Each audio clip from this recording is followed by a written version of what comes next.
ఒకనాడు శ్రీ మహావిష్ణువు లక్ష్మీదేవి ప్రణయ కలహానికి లోనయ్యారు. ఏదో ప్రణయం, వాళ్ళిద్దరూ ఆడుకుంటున్నారు. దాంపత్యం అన్న తర్వాత అందులో చిన్న కోపం రాకపోతే అసలు పండదు. ఎప్పుడూ పరమ ప్రేమతో తాళి కట్టిన దగ్గర నుంచి ఎన్నడూ అసలు ఒకరినొకరు మాట అన్నది అనుకోని దాంపత్యం అనుకోండి, అంతకన్నా అర్ధరహితమైన దాంపత్యం ప్రపంచంలో ఇంకోటి ఉండదు.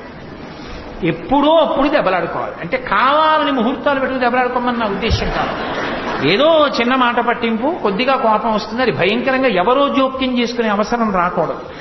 ఆవిడ ముందు మాట్లాడాలని ఈయన, ఆయన మాట్లాడకూడదా అని ఆవిడ, ఇద్దరు ఏదో కాసేపు ఆ బెట్టు చేసి ఆ తర్వాత ఇద్దరు ప్రశాంతంగా సంతోషంగా ఉంటే ఆ ప్రణయ కలహం ఏదో పాకం పలచగా ఉన్నది కొంచెం బాగా తీగ పాకంగా సాగినంత అందాన్ని ఇస్తుంది సంసారానికి. మనసులో అర్థం చేసుకోవడానికి మరింత అవకాశాన్ని ఇస్తుంది తప్పించి అది మరీ మూడో మనిషి వచ్చి జోక్యం చేసుకోవలసినంత భయంకర స్థితులను పొందకూడదు దాంపత్యం. లక్ష్మీదేవి ప్రణయ కలహంతో ఒకసారి ఏకాంతమాసం నుంచి బయటికి వచ్చి ఈ పాటికి ఆయన నేను కనపడలేదని బెంగపెట్టుకుని ఉంటారు అని ఆయన బెంగ పెట్టుకోవడం కాదు, ఆయన దగ్గరికి వెళ్ళి చాలాసేపు అయిందని ఈవిడికి బెంగ కలిగేది. అందుకని ఈవిడ లోపలికి వెళ్ళిపోతుంది. నిత్యానపాయని కదా అమ్మవారు. అలా ఉండాలి దాంపత్యం అంటే, అంతే. అలా ఉంటుందా అండి అనకండి. ఆవిడ అలా ఉంది కాబట్టే మనం ఇలా ఉండాలని మనకి తెలిసింది. మన కోసం ఆవిడ అలా ఉంటుంది. అంతేగాని ఆవిడికి పిచ్చిక్కి అలా ఉంటుందని సిద్ధాంతాలు చెప్పకూడదు. కాబట్టి నిత్యానపాయని ఆ తల్లి లోపలికి వెళుతోంది. బయటికి రావడం అంటే నీ ఇష్టం కానీ లోపలికి వెళ్ళడానికి మా అనుమతి ఉండాలన్నారు వీళ్ళు. నేను ఆయన దగ్గరికి వెళ్ళడానికి మీ అనుమతి ఎందుకంది ఆవిడ. స్వామి విశ్రాంతి తీసుకుంటున్నారేమో, ఇప్పుడు మీరు వెళ్ళి మళ్ళీ గొడవ చేస్తే బాగుండదు, మీరు ఇప్పుడే కోపంగా బయటకు వచ్చారు, మళ్ళీ వెళ్ళి ఆయన శాంతి భంగం చేస్తారు, వీలు లేదన్నారు. ఆవిడే లక్ష్మి. లక్ష్మి అన్న మాటకు అర్థం ఏంటంటే లక్ష్మ, గుర్తు బట్టి లక్ష్మి. అందరికీ టేబుల్ మీద నేమ్ ప్లేట్ ఉంటే ఒక ఆయనకి గది బయట నేమ్ ప్లేట్ బయట లోపలికి పంపించడానికి మనిషి ఉన్నాడు అనుకోండి, ఆయన లక్ష్మి గొప్పది టేబుల్ మీద బోర్డు ఉన్నవాడి లక్ష్మి కన్నా. లక్ష్మ గుర్తు చేత తెలియబడతాడు. ఒక ఆయన కారు దిగితే ఇలా అడ్డంగా ఓ పెద్ద రాగి ప్లేట్ కూడా వేసుకుని ఒక ఆయన కూడా వెంట దిగి వస్తుంటాడు అనుకోండి, ఇంకా పెద్దవాడని గుర్తు. సరే ముందు వెనక కూడా పోలీస్ కార్లు వెళ్ళాయనుకోండి, ఇంకా అంతకన్నా చెప్పడం నాకెందుకు వచ్చిన గొడవ కానీ. కాబట్టి లక్ష్మ, వాటి చేత లక్ష్మి తెలుస్తూ ఉంటుంది, వైభవం తెలుస్తూ ఉంటుంది. వీళ్ళ లక్ష్మ ఏమిటి? ఆవిడ అనుగ్రహమే. శ్రీ మహావిష్ణువు ఉన్నటువంటి ఏకాంతవాసం బయట కాపలా కాయగలిగినటువంటి లక్ష్మి ఆవిడ అనుగ్రహం.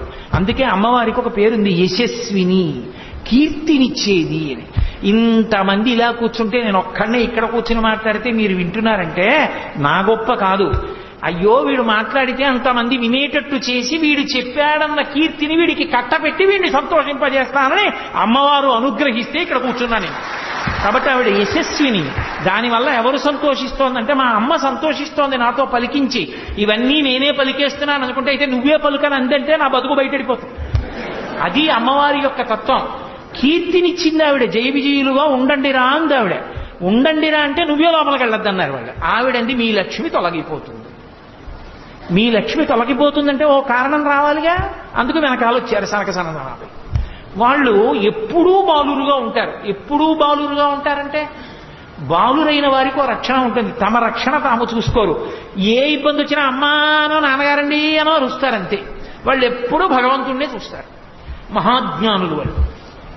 అందుకని వాళ్ళు శ్రీ మహావిష్ణు దర్శనానికి వస్తున్నారు. వస్తుంటే మరి లక్ష్మి శాపం ఉంది కదా, పోవాలి వీళ్ళకి పదవి. అందుకని వీళ్ళు వాళ్ళని అడ్డగించారు. వాళ్ళని అడ్డగిస్తే వాళ్ళన్నారు మాకు విష్ణువుకి అరమరికలు లేవు, మేము ఎప్పుడైనా వెళ్ళి దర్శనం చేసుకోగలిగిన వాళ్ళం. ఈ అహంకారం అప్పుడే ఉందని మీరు అనుకుంటున్నారేమో. ఆ అహంకారం అప్పటి నుంచి ఇప్పటి వరకు ఎప్పటి వరకు కూడా ఉంటుంది. త్యాగరాజస్వామి అంతటి వారు వెంకటాచలం వెడితే తెర వేసి ఇప్పుడు కాదు రేపు రా అన్నారు. త్యాగరాజస్వామి ఆయన అక్కడే కూర్చుని తెరదీయగరాదా అని కీర్తన చేశారు. తాళాలు వేసుకుందామని అర్చకుడు అనుకుంటే తలుపులు తెరుచుకుని తెర తీసుకుని వెంకటేశ్వర స్వామి గారు దర్శనమిచ్చారు. బుద్ధొచ్చి లెంపలు వేసుకుని కాళ్ళ మీద పడ్డాడు. కరిగొండ వెంగమాంబ గారి విషయంలో అదే అయింది. ఎంతో మంది మహాభక్తుల విషయంలో వాళ్ళ దర్శనానికి అడ్డొస్తే వాళ్ళని పక్కకి తీసి పరమేశ్వరుడు దర్శనమిచ్చాడు. ఎన్నో శివాలయాల్లో నందీశ్వరుడు పక్కకి వెళ్ళిపోయాడు. నాకు దర్శనం అవ్వాలి, నా భక్తుడు వచ్చాడు అడ్డుగా ఉన్నావు లే నంది అంటే పక్కకి వెళ్ళిపోయాడు. ఇప్పటికీ ఆ దేవాలయాల్లో నంది పక్కకుండి భగవంతుడి భక్తులు దర్శనం చేసుకునే అవకాశం ఇచ్చాడు. భగవంతుణ్ణి చూడాలని భక్తుల ఆర్తి ఎంతుంటుందో పరమభాగవతోత్తముడైన వాడిని చూడాలని భగవంతుని యొక్క ఆర్తి అలా ఉంటుంది. కాబట్టి ఇప్పుడు మేము లోపలికి వెళ్ళడానికి అనుమతి ఏమిటయా? ఆయన మా కోసం ఎదురు చూస్తాడు, మేము ఆయన కోసం ఎదురు చూస్తాం, మేము స్వేచ్ఛగా వెళ్ళొచ్చు, తప్పు చేస్తున్నారు అడ్డకండి అన్నాడు. వీల్లేదు, మీరు వెళ్ళడానికి వీల్లేదు, మా అనుమతి ఉండవలసిందే అన్నారు.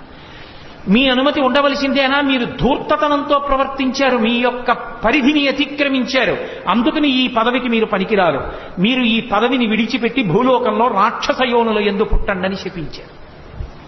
వీళ్ళు పెద్ద అలజడి చేస్తూ, అయ్యో నా పదవులు పోయాయి, మాకు శాపవాక్కు విడిచిపెట్టారు, ఎలా పోతుందని పెద్ద బాధలు పడి కేకలు వేస్తూ వాళ్ళ కాళ్ళ మీద పడ్డారు.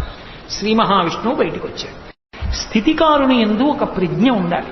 స్థితికారుడు అంటే పరిపాలనాంశ ఉన్నవాడు. విష్ణువు పరిపాలనాంశ. ఒక్కొక్కసారి పని చేయించుకునేటప్పుడు ఇలా చూపించి చేయించాలి, ఒక్కొక్కసారి మీరు తప్ప ఇది ఇంత బాగా ఎవరు చేయరు, అందుకు మీకు అప్పచెప్తున్నాను అన్నారు. ఒక్కొక్కసారి మీకు ఇంక్రిమెంట్ రాద్దాం అనుకుంటున్నానండి, మీరు చేసే పని చూసి ఎంత బాగా చేస్తారండి అని ముందు రోజు చెప్పి 3 రోజులు పోయాక పెద్ద పని అప్పచెప్పాలి. ఒకసారి బతిమాలి చేయించుకోసారి, ఒక్కొక్కసారి చూపుడు వేలు చూపించి పని చేయించుకోవాలి. అంతేగాని అస్తమానం అధికారం ఉందని చూపుడు వేలు చూపిస్తానంటే వాడు సమయం చూసి సెలవు పెడతాడు, అప్పుడు లేనిపోని ప్రమాదాలు వస్తాయి. అందుకని స్థితికారుడు పరిపాలనాంశలో ఉన్నవాడు ఎలా ఉండాలో అలాగే ఉంటారు విష్ణువు. అందుకే అన్ని వేళలా పెత్తనంతో ఉండరు. భృగు వచ్చి వక్షస్థలం మీద తంతే ఏమీ తెలియని వేళ అయ్యో పాపం మీ కాలు నొచ్చుకుందేమో అని కాలు పడుతున్నట్టుగా అరికాల్లో ఉన్న కన్ను నొక్కేస్తారు. అది స్థితికార లక్షణం అంటారు. అంటే పరిపాలనాంశయందున్న వాడికి అది తెలిసి ఉండాలి తప్ప నేను అధికారిని అంటే లేనిపోని ఉపద్రవాలన్నీ వస్తాయి. కాబట్టి ఇప్పుడు ఆయన ఏమీ ఎరగని వాళ్ళ బయటకు వచ్చాడు. సర్వజ్ఞుడు, ఆయనకి తెలియదా ఏమైంది, ఎందుకు అరుస్తున్నారన్నారు. జయ విజయులు అన్నారు, అయ్యా మేము ఇలా శాపం ఇచ్చాం, మా ఎందు ఏమైనా దోషం ఉందా అని అడిగారు. మీ ఎందు ఏం దోషం లేదు అని జయ విజయుల వంక చూసి, ఇన్నాళ్ల నుంచి పని చేస్తున్నాం, ఒక్క తప్పు చేస్తే వాళ్ళు శపిస్తే మమ్మల్ని వెనకేసుకు రాలేదు మా బాస్ అని అనుకోవచ్చు కదూ. అందుకని ఆయన ఒక గొప్ప సిద్ధాంతాన్ని చెప్పారు. తనువున పుట్టినట్టి బిడిదంబకు కొష్ట మహాగదంబు చేవనరితదీయ చర్మము వివర్ణత నొందిన రీతి భృత్యులొప్పని పని చేసినన్ విభుని బంధురచారు యశంబు పేరు పెంపును చెడిపోయి దుర్యశము పొందుతునందురు విష్టపంబులన్ అన్నాడు. అసలు ఈ శరీరం ఉంటుంది, ఈ శరీరం ఒకడికి ఏదో కొంచెం నల్లగా ఉంది, ఆయన తెల్లగా ఉండాలని కోరిక. ఈలోగా కుష్ఠవ్యాధి వచ్చింది, కుష్ఠవ్యాధి వచ్చి తెల్లటి మచ్చలు వచ్చాయి. అబ్బా ఎలాగో తెల్లగా అవ్వలేకపోయాను కానీ ఎంత బాగుందో, తెల్ల మచ్చలు వచ్చినట్టు పెట్టుకున్నాడు అనుకోండి, వేళ్ళు ఊడిపోతాయి. తనువున పుట్టినట్టి బెడదంబకు కుష్ఠ మహాగదంబు చేవనరితదీయ చర్మము వివర్ణత నొందిన రీతి, తన శరీరంలోనే పుట్టిన కుష్ఠవ్యాధి తన శరీరంలోనే పుళ్ళు పుట్టి చీవు నెత్తురు కారి పురుగులు వాలేట్టు చేసినట్టు భృత్యులొప్పని పని చేసిన నా భృత్యులే కదా అని తప్పు చేసినా వెనకేసుకు రావడం అలవాటైతే, ప్రభువు యొక్క బంధుర చారు యశంబు పేరు పెంపును చెడిపోయి దుర్యశము పొందుతునందురు విష్టపంబులన్. అర్థం పర్థం లేకుండా ఎన్ని తప్పులు చేసినా వెనకేసుకు రావడం అలవాటైపోయిన ప్రభువు చిట్ట చివరికి అపకీర్తిని పొందుతాడు. తప్పు చేస్తే తప్పు చేశామని చెప్పవలసిందే, లేకపోతే నా ధర్మం పోతుంది. వాళ్ళకి అవమానం జరిగింది, అవమానం జరగడానికి కారణం మీరు నా భృత్యులని వెనకేసుకొస్తే నా ఒంట్లో పుట్టిన కుష్ఠరోగాన్ని అట్టిపెట్టుకున్నవాడిని అవుతారు. ఇప్పుడు నేను మిమ్మల్ని వెనకేసుకు రాకపోతే మీకు బుద్ధి వస్తుంది, లోకానికి బుద్ధి వస్తుంది, తెలుసుకుంటారు అహంకారం ఎంత ప్రమాదకరమో. కాబట్టి అనుభవించవలసిందే. మీరు 3 జన్మలు రాక్షస యోనుల యందు పుట్టండి. 3 జన్మల రాక్షస యోనుల యందు పుట్టి వాళ్ళని నిగ్రహించిన పాపం పోయిన తరువాత నా చేతిలోనే సంహరింపబడి తిరిగి మీ స్థానములను మీరు అలంకరిస్తారు. అప్పుడు మీకు ఈ అహంకారం పోతుంది. అహంకారం పోవడం అంటే అంత తేలికండి. అహంకారం పోవడానికి ఎన్ని అవతారాలైనా స్వీకరించవలసి వచ్చిందో చూడండి. తప్పు వాళ్ళది, అవతారాలు ఆయనది. సీతమ్మ తల్లిని పోగొట్టుకుని ఒక అవతారం, శిశుపాల దంతభక్తుల్ని చంపడానికి కృష్ణ భగవానుడిగా శిశుపాలుడితో రాజ్యం సభలో నానా మాటలు అనిపించుకుని ఒక అవతారం. ఇన్ని అవతారాలు ఎత్తి మళ్ళీ తన భృత్యుల్ని తాను తెచ్చుకున్నాడు. ఎంత దయ కలిగినటువంటి స్వామి అవతారంలో. కాబట్టి ఇప్పుడు వాళ్ళు రాక్షస యోనుల యందు జన్మించాలి. వాళ్ళు రాక్షస యోనుల యందు జన్మించడానికి యోగ్యమైన కారణం ఒకటి కల్పింపబడాలి. ఒకనాడు కశ్యప ప్రజాపతి ప్రదోష వేళలో జపం చేసుకుని అగ్నికార్యం చేసుకుంటున్నాడు. ఆయన భార్య దితి, అదితి దితి ఇద్దరు ఆయన భార్యలే. అదితి యందు దేవతలు పుడతారు, దితి యందు దానవులు దైత్యులు పుడతారు. దితికి ప్రదోష వేళలో కామాతురత కలిగి ఆమె భర్త దగ్గరికి వెళ్ళండి, మా తండ్రి తన కుమార్తెలందరినీ నీకు భార్యలుగా ఇచ్చాడు, అందరికీ సంతానం కలిగింది, నాకు సంతానం కలగలేదు. ఎక్కడైనా కులస్త్రీ తన భర్త వలన సంతానాన్ని పొందాలి అని కోరుకుంటుంది అని ఒక అద్భుతమైన మాట చెప్పింది. ఆవిడంది, ఏమయ్యా, అసలు దీపించిన దీపముచే దీపము రెండు కాక సికి ఒకటయ్యున్ అంది. భర్త యొక్క తేజస్సే భార్య యందు ప్రవేశిస్తుంది, ప్రవేశించి మళ్ళీ కొడుకుగా పుడుతుంది. ఈ పుట్టిన కొడుకు ఎవరు? భర్త యొక్క తేజస్సే. కాబట్టి భర్తయే మళ్ళీ కొడుకు రూపంలో ఆమె శరీరంలోంచి బయటికి వస్తాడు. అది ఆడదాని హక్కు, భార్య యొక్క హక్కు. దాన్ని కాదు అనడం ఎలా? కాబట్టి నువ్వు నన్ను అనుగ్రహించి నాకు సుఖాన్ని ప్రసాదించి నేను అయ్యేటట్టుగా అనుగ్రహించు అందావిడ. అంటే ఆయన అన్నాడు, తప్పకుండా ఇది కోరరాని కోరిక కాదు, ఒక భార్య భర్తని అడగవలసిన కోరిక. కానీ సమయం అని ఒక మాట ఉంది కదా, లోకంలో ధర్మం దేన్ని ఆశ్రయించి ఉంటుంది అంటే కాలాన్ని కూడా ఆశ్రయించి ఉంటుంది. ఏ కాలమునందు ఏ పని చెయ్యాలో ఆ పని చెయ్యాలి తప్ప ఏ కాలమునందు ఏ పని చెయ్యకూడదో ఆ పని చెయ్యకూడదు. శ్రీరామాయణం సుందరకాండలో వాల్మీకి మహర్షి అంటారు, మహాత్ములకు కూడా కోపం వస్తుంది. ఎందుకు కోపం వస్తుంది అంటే కర్తవ్యం అకృతం కార్యం సతాం మన్యుముదీరయేత్ అంటారు. చెయ్యవలసిన పని చెయ్యడం కాదు, ఏ సమయానికి చెయ్యాలో ఆ సమయానికి చెయ్యకపోతే కోపం వస్తుంది. కాబట్టి ఇది భార్యాభర్తల సంగమ సమయం కాదు. కాబట్టి నా మాట విను, తరుణి ఒక్క ముహూర్తముండు, ఇది సంధ్యాకాలము, ఈ కాలమందరయన్ భూతగణావృతుండగుచు కామారాతి లీలం వృషేశ్వర యానంబున సంచరించుటది అభావ్యంబయ్యే, ఈ ఉగ్రవేళన్ రమయింపన్ నిషిద్ధ కర్మంబగు ఎలా ధర్మమున్ వీడగన్. ఓ దితి, నా మాట విను, ఇది ప్రదోష వేళ, ఉగ్రవేళ. అంటే లోకాన్ని బాధ పెట్టేటటువంటి ప్రాణులు, విషం కలిగిన ప్రాణులు సూర్యాస్తమయం తర్వాత నిద్రలేచి అన్నం తినాలి అని ఈశ్వర శాసనం. సత్వగుణం కలిగినటువంటి వాళ్ళందరూ సూర్యోదయాత్ పూర్వం లేచి సూర్యాస్తమయం వరకు లేచి ఉండాలి అని ఈశ్వర శాసనం. ఉగ్రవేళ అంటే ఉగ్రభూతములన్నీ లేస్తాయి, పాములు, తేళ్లు, జెర్రీలు ఇవన్నీ అన్నం తినడానికి బయటకు వచ్చే సమయం అది. దానితో పాటుగా ఉగ్రభూతాలు కూడా లేస్తాయి. కాబట్టి ఈ ఉగ్రవేళలో కామారాతి లీలన్ భూతగణావృతుండగుతు వృషీశ్వరయానంబున సంచరించుటది అభావ్యంబయ్యే, వృషభవాహనారూఢుడై పరమశివుడు ఆయన కాముణ్ణి కాల్చినవాడు. ఆయన భూమండలం మీద తిరుగుతాడు అసలు సంధ్య వేళలో. ఆయన నీకు వరసకి మరిదవుతాడు. ఆయనకి స్వపరభేదములు లేవు. ఆయన వృషద్విచిత్రతల్పయో భుజంగముక్తికస్రజో గరిష్టరత్నలుష్టయో సురుద్విపక్షభక్షయో తృణారవింద చక్షుషో ప్రజామహీ మహేంద్రయో సమప్రవర్తయన్మన కదా సదాశివం భజే. ఆయన అన్నిటి యందు సమబుద్ధితో ఉంటాడు. నా వాళ్ళు వాడివాళ్ళు అన్న భావన ఉండదు. ధర్మాతిక్రమణం చేస్తే ఒప్పుకోడు. కాబట్టి ఈ సమయమునందు భార్యా సంగమం చేస్తే లోకకంటకులైన బిడ్డలు కలుగుతారు. అధర్మం ఎందుకు చెయ్యడం, నా మాట విని కొద్దిసేపు తాళు అన్నాడు. ఆమె కామాతురాణం నభయం నలజ్జ, ఆమె తాళలేకపోయింది. ఆయన వస్త్రం పట్టుకు లాగింది. ఆయన వెంటనే వెళ్ళాడు. ఆమె కోరుకున్న సుఖాన్ని ఆమెకి కటాక్షించి వచ్చి ఆచమనం చేసి ప్రణవాన్ని జపం చేయడం ప్రారంభం చేశాడు. కొంతకాలం అయిన తర్వాత ఆమె గర్భం ధరించి వచ్చి అడిగింది, నేను గర్భం ధరించాను నీ తేజస్సు వల్ల అని. ఆయన వెంటనే దివ్య దృష్టితో చూసి అన్నాడు, రమించకూడని ఉగ్రవేళలో నన్ను నిగ్రహించి నాతో రమించావు. కాబట్టి నీ కడుపున పుట్టేటటువంటి సంతానం లోకాన్ని రక్షించేటటువంటిది కాదు. లోక భయంకరులైనటువంటి ఇద్దరు జన్మిస్తారు.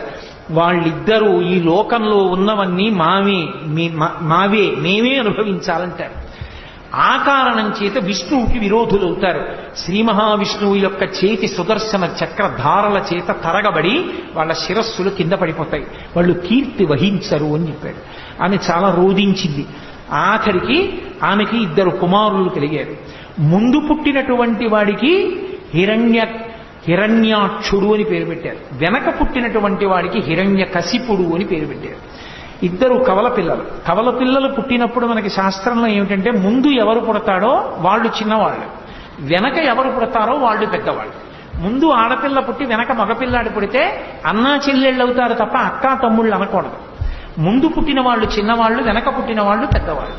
కాబట్టి ముందు పుట్టినటువంటి వాడు ముందు పుట్టినటువంటి వాడు హిరణ్యాక్షుడు, వెనక పుట్టినవాడు హిరణ్యకశిపుడు. అందుకని హిరణ్యకశిపుడు పెద్దవాడయ్యాడు, హిరణ్యాక్షుడు చిన్నవాడయ్యాడు. చిన్నవాడైన హిరణ్యాక్షుడంటే హిరణ్యకశిపుడికి అమితమైన ప్రేమ తన తమ్ముడని. ఈ హిరణ్యాక్షుడికి లక్షణం ఉంది. హిరణ్యాక్షుడు అంటే పేరులో తెలియట్లేదండి. అందుకే పేరు పెట్టుకునేటప్పుడు పెద్దవాళ్ళకి అప్పజెప్పి పెట్టాలి తప్ప స్వతంత్రించి పెట్టకూడదు. పనికిమాలిన పేర్లు పెడితే వాడు కూడా అటువంటి భావాలు కలిగినటువంటి వాడి అయి ఆ పేరు పెట్టి పిలవగా అలాగే తయారవుతాడు. ఏదో పేరు బాగుందని పెట్టేయకూడదు.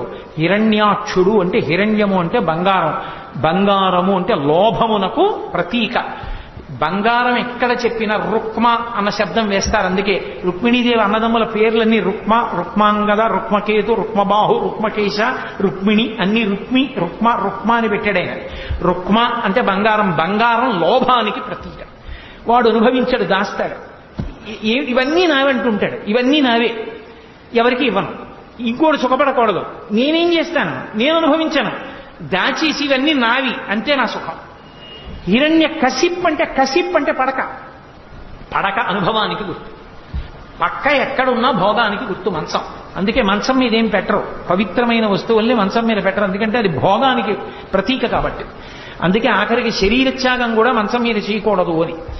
అటువంటి మంచం భోగానికి గుర్తు. హిరణ్యకశిప్ అన్న మాటకు అర్థం ఏంటంటే వాడు తీసుకొచ్చి దాచేస్తాడు, వీడు అనుభవిస్తాడు, ఇంకోడు అనుభవించుకోడు. వీడి కడుపున కొడుకు పుట్టాడు, ఆయన ప్రహ్లాదుడు, పరహ్లాదుడు, ఇంకోడు సంతోషిస్తే తను సంతోషిస్తాడు. ఎలా పడుతుంది ఇద్దరికి? అక్కడ వచ్చింది పేచి. అది హిరణ్యకశిప ప్రహ్లాద హిరణ్యాక్ష హిరణ్యకశిప వృత్తాంతం అంటే. అందుకని అక్కడ లక్ష్మీ విష్ణువుల యొక్క శాసనం సనకసనందనాదుల మాటను అనుసరించి ధర్మమునందు బుద్ధి ఎక్కడ నిలబడదో అక్కడ ఇలాంటి బుద్ధులు పుట్టుకొస్తాయి. అందుకని దితికి పుట్టింది ఈ బుద్ధి. దితికి పుట్టారు వీళ్ళొచ్చి. వాళ్ళకి హిరణ్యాక్ష హిరణ్యకశిపులు అని పేరు పెట్టారు. ఈ హిరణ్యాక్షుడు ఒకానొక సమయంలో ఒక ఉపద్రవం జరిగింది ఈ లోకానికి. ఏమిటా ఉపద్రవం అంటే నేను చెప్పానే, కల్పాంతమనందు ప్రళయం వస్తుందని. ఆ కల్పాంత ప్రళయమునందు సముద్ర జలాలన్నీ వచ్చి భూమి మీద పడిపోతే ఈ భూమి అంతా కూడా ఆ నీటిలో అడుగుకు వెళ్ళిపోయి పాతాళలోకం దగ్గరికి చేరిపోతే భూమి లేదు. నిన్న మీతో చెప్పా, శ్రాద్ధదేవుణ్ణి మనువుని చేసి మనువుని పిలిచి బ్రహ్మగారు అన్నారు, నువ్వు భూమిని ధార్మికంగా పరిపాలించు, సంతానాన్ని ఉత్పత్తి చెయ్యి అన్నారు. ఆయన అన్నాడు, భూమి ఉంటే కదా నేను పరిపాలించడానికి ధార్మికంగా, ప్రళయ జలాలలో అది కిందకి వెళ్ళిపోయింది, పాతాళం దగ్గరికి వెళ్ళిపోయింది, దాన్ని ఎవరు పైకి తీస్తారు, తీసుకొచ్చి పైకి ఎత్తితే కదా నేను దాన్ని పరిపాలన చేయడం అన్నాడు. ఆయన అలా అనగానే చతుర్ముఖ బ్రహ్మగారికి తుమ్మొచ్చింది. ఆయన తుమ్మారు. తుమ్మగానే ఆయన ముక్కులోంచి కింద పడ్డాడు ఒక ఆయన.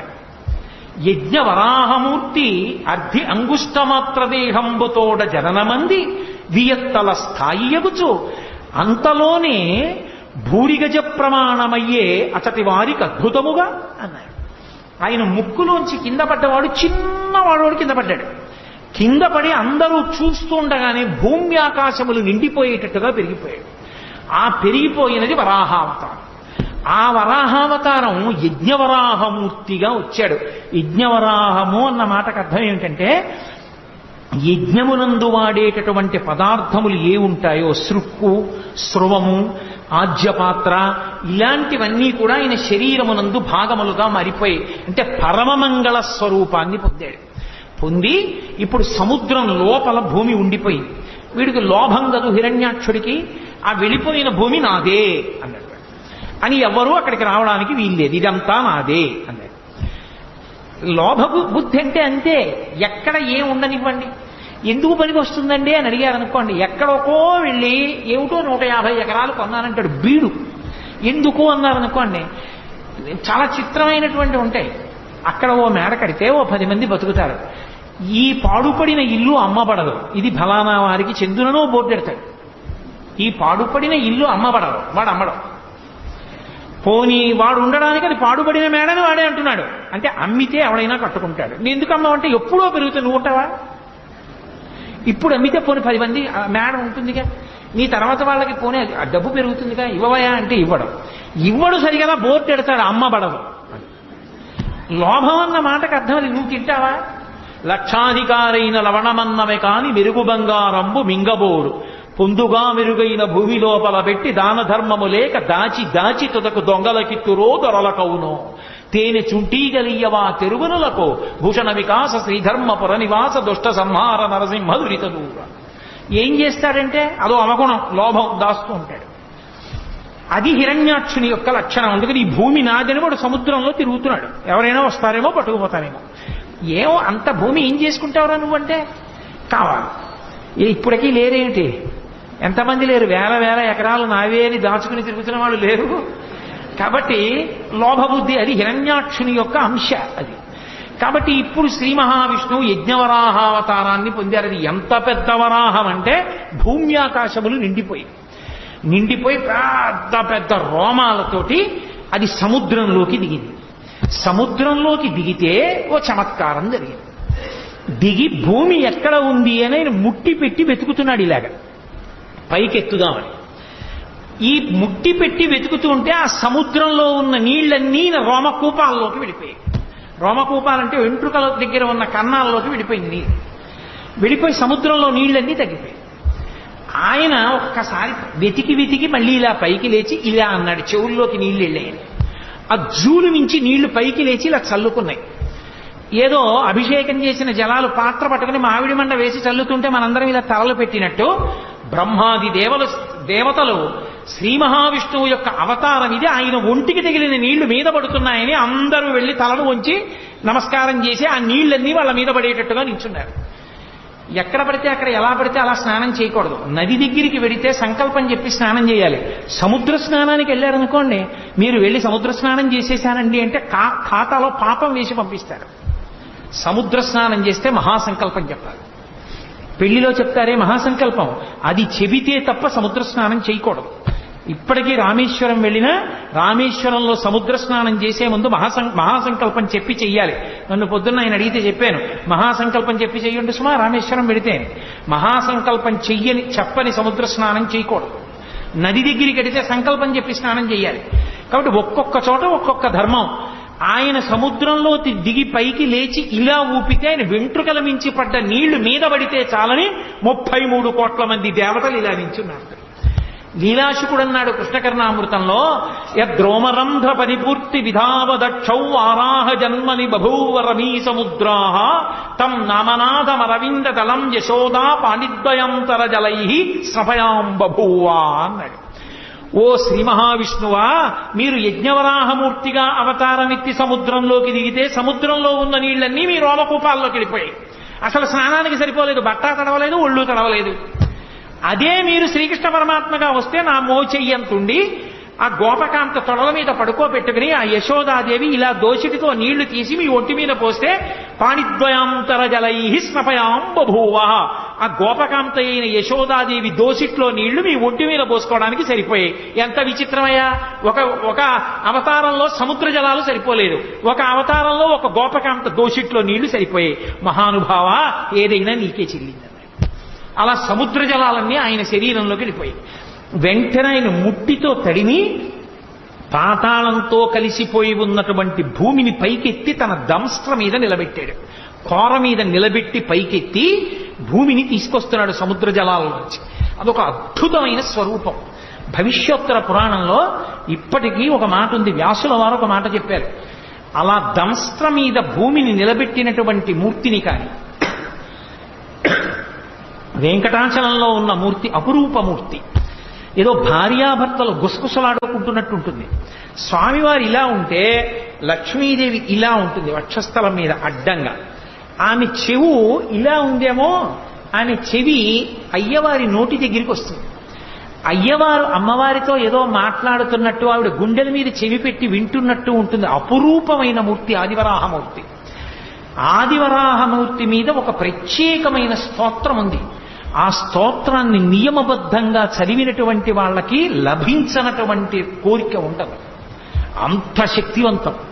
అందుకే శంకరాచార్యుల వారంతటి వారు సౌందర్యలహరి చేస్తూ అమ్మవారి మీద శ్లోకం చెప్తూ పరమ విష్ణు భక్తుడు శంకర భగవత్పాదుడు. అందుకే అమ్మవారి పాదం సంసారం అనేటటువంటి సముద్రంలో మునిగిపోయిన వాణ్ణి పైకెత్తడంలో ఎటువంటిది అంటే, సముద్రంలో మునిగిపోయినటువంటి భూమిని పైకెత్తినటువంటి ఆదివరాహమూర్తి యొక్క కోర వంటిది అని అవిద్యానామంతస్తిమిరమిహిరోద్దీపనగరీ జడానాం చైతన్య స్తబక మకరంద శృతిఝరి దరిద్రాణాం చింతామణిగుణనికా జన్మ జలధౌ నిమగ్నానాం దంస్ట్రా మురరిపు వరాహస్య భవతి అన్నారు. దంస్ట్రా మురరిపు వరాహస్య భవతి. తన కోర మీద భూగోళాన్ని నించోపెట్టి సముద్ర జలాల్లోంచి అడుగులు పైకి వేస్తూ వస్తున్నాడు. వీడు చూశాడు హిరణ్యాక్షుడు. నాది నాదిని కదు భావన, నువ్వెవడు వెతుకుపోతున్నావు నాది అన్నాడు. ఆయన ఏం మాట్లాడలేదు, భూమిని పైకి తీసుకొస్తున్నారు. భూకాంత ఆయన్ని గట్టిగా కౌగిలించుకుంది. ఈయన గదలతోటి త్రిశూలంతోటి ప్రహారం చేశాడు. ఇద్దరి మధ్య ఘోరమైన యుద్ధం జరుగుతోంది. ఎలా? దంస్ట్ర మీద భూదేవిని నిలబెట్టి, ఎవరి కోసం? సృష్టిలో మనుష్యులకు ఆధారం ఉండదు జీవరాశికి. జీవరాశికి ఆధారం లేకపోతే ఏమవుతుంది? ఆధారం లేకపోతే మన పాపపుణ్యాలు పోగొట్టుకునే అవకాశం ఆగిపోతుంది. పుడుతున్నాం అనుకోండి, మనం చేసుకున్న పాపం పోగొట్టుకుని పుణ్యాన్ని కొత్తగా చేసుకోవచ్చు. లేదా అసలు పుణ్యము లేదు పాపము లేదు, రెండు సున్నా అయిపోయి అనుకోండి, ఇక పుట్టడానికి అవసరం లేదు. పాపం పుణ్యం లేనప్పుడు ఇక పుట్టడానికి శరీరం ఎందుకు? ఏం అనుభవించడానికి పుట్టాలి? ఇక పుట్టడం. అలా చేసుకోవాలంటే శరీరం ఉంటేనే సాధ్యం అవుతుంది. అందుకే ఈశ్వరుడు పుట్టుక ఇవ్వడం దయ. అటువంటి మహానుభావుడు ఈ జీవరాశి అంతా నిలబడడానికి భూమిని ఉంచాలని దెబ్బలు తింటూ భూదేవిని పైకి తీసుకొచ్చాడు. అది ఆయన కారుణ్యం. అందుకే ఆదివరాహమూర్తి యొక్క స్వరూపం లాంటి దయ కలిగిన స్వరూపం ఇక ప్రపంచంలో ఉండదు. అంతటి దయ కలిగిన వాడు. నేను మీతో మనవి చేశా, అవతారము అనగానే పక్కన దయా అన్న మాట ఉంటుంది. కాబట్టి ఇప్పుడు ఆ హిరణ్యాక్షుడు ప్రదోష వేళ అయింది, యుద్ధం చేస్తున్నాడు. యుద్ధం చేస్తుంటే బ్రహ్మాది దేవతలు అన్నారు, చీకటి పడితే వాళ్ళ శక్తి పెరుగుతుంది, కాబట్టి మహానుభావ సంహారం చేయమన్నారు. ఆయన ఏదో గతదారించి అసహ్య విక్రమ సమగ్ర స్ఫూర్తితో వేయగా దాన్ని యజ్ఞవరాహమూర్తి తప్పించి, ఆ హిరణ్యాక్షుడు విసిరినటువంటి గదని తప్పించి ఒక్కసారి ఆ రెండు కోరలు విదల్చి తన చేతిని ఎత్తి ప్రహారం చేసి ఒక్క దెబ్బ కొట్టారు గుండెల మీద. హడావిడి చెయ్యడమే కానీ భగవంతుడు ఎదురుగుండా కనపడినప్పుడు ఎంతసేపు అండి? నెత్తురు కక్కుకున్నాడు, వెంటనే అక్కడ పడి శరీరాన్ని విడిచిపెట్టేశాడు. అక్కడతో హిరణ్యాక్షుని యొక్క సంహారం పూర్తయిపోయింది. హిరణ్యాక్షుణ్ణి సంహరించడంలో కూడా దయ ఉంది. ఎందుకని? అహంకారంతో తన పదవిని పోగొట్టుకున్న జయ విజయులలో ఒకడు పొందినటువంటి మొట్టమొదటి జన్మ రాక్షసయోని యందు పుట్టిన జన్మలలో ఒకటి అదిగో ఆ హిరణ్యాక్షుడు. ఆ హిరణ్యాక్షుడుగా శరీరం విడిచిపెట్టేశాడు అంటే మళ్ళీ భగవంతుని మ్రోల ద్వారపాలకుడుగా వెళ్ళిపోవడానికి ఒక అడుగు ముందుకు వేసేశాడు అని. భగవంతుడే సంహరించి మళ్ళీ తన హక్కున చేర్చుకున్నాడు. అందుకే సంహార ప్రక్రియ యందు కూడా దయే ఉంటుంది భగవంతునిలో. అలా హిరణ్యాక్ష సంహారం చేసినటువంటి పరమోత్కృష్టమైనటువంటి అవతారములలో ఒకటి యజ్ఞవరాహావతారం. యజ్ఞవరాహావతారాన్ని స్మరిస్తే చాలు రక్షణ కలుగుతుంది. యజ్ఞవరాహావతారాన్ని ఒక్కసారి తలుచుకుంటే చాలు మంగళం కలుగుతుంది. ఎందుకంటే అది యజ్ఞము యొక్క స్వరూపం. యజ్ఞము ఎక్కడ తలుచుకున్నా మంగళమే. అందుకే యజ్ఞ సాధనములతో కూడుకున్నటువంటి అమరికతో ఉన్న యజ్ఞవరాహావతారము యొక్క సంస్మరణ మంగళములకు దారితీస్తుంది. అందుకే ఒక్కసారి యజ్ఞవరాహమూర్తిని తలుచుకుని నమస్కారం చేస్తే చాలు. పోతన గారి జీవితంలో ఒక అద్భుతమైన ఘట్టం. పోతన గారు పర్ణశాలలో కూర్చుని భాగవతాన్ని ఆంధ్రీకరిస్తున్నారు. కర్ణాటకకి చెందిన ప్రభువు పోతన గారు నాకు భాగవతాన్ని అంకితం ఇవ్వనంటున్నారు, అందుకని చెప్పి వెళ్లి బంధించి తీసుకురమ్మని సైన్యాన్ని పంపించాడు. తీరా వాళ్ళు వెళ్లి పోతన గారిని బంధిద్దాం అనుకుంటే పర్ణశాల ముందు ఒక పెద్ద వరాహం ఒకటి పడుకుంది, తెల్లటి పంది. ఆ శ్వేతవరాహం కోరలు చూపించి పెద్ద అరుపరిచింది. భయపడిపోయి వాళ్ళు వెనక్కి వెళ్ళిపోయారు. సైన్యాధిపతి వచ్చాడు, ఆయన కూడా ఆ వరాహాన్ని చూసి భయపడిపోయి వెళ్ళిపోయాడు. మహారాజే స్వయంగా వచ్చాడు. అసలు ఆ వరాహమూర్తిని చూసి హడిలిపోయి చేష్టలుడిగిపోయి ఉండిపోయారు.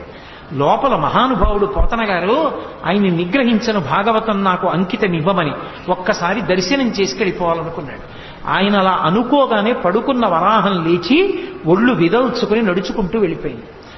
ఈయన లోపలికి వెళ్ళాడు. రాజు తన పరివారంతో వెళ్ళి పోతన గారి దర్శనం చేసుకుని నమస్కరించి, అయ్యా నేను నీ పర్ణశాలలోకి వద్దాం అనుకున్నాను, బయట అంత పెద్ద వరాహం పరుకుని అరుస్తోంది, ఆ అరుపు మీకు వినపడలేదా? మీరు ఎలా ఆంధ్రీకరిస్తున్నారన్నారు.